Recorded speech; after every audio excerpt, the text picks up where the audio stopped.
Jesus Christ is King of Kings. Kings of this earth are just like shadows. There were approximately 100 emperors of Rome. Few of them made great impact. One among them is Constantine the Great.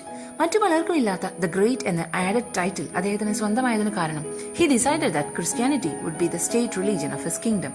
കഠിന ഹൃദയരായ ചക്രവർത്തിമാരുടെ നിരയിൽ നിന്ന് മനുഷ്യത്വത്തിലേക്ക് അദ്ദേഹത്തെ ഉയർത്തുന്നതിൽ വലിയ പങ്കുവഹിച്ച അദ്ദേഹത്തിന്റെ അമ്മയാണ് തിരുസഭ എന്ന് നന്ദിയോട് ഓർക്കുന്നത്, Queen Saint Helena. Presumably, she sat well behind the front lines and alternately cheered and worried. It's the life of a mother. ഒരു ക്രിസ്ത്യാനി പോലും അല്ലാതിരുന്ന എന്നാൽ പിന്നീട് ക്രിസ്ത്യാനികൾക്ക് ഏറെ പ്രധാനപ്പെട്ടവളുമായി തീർന്നവൾ. സ്നേഹത്തിന് എന്തും സാധ്യമാണല്ലോ.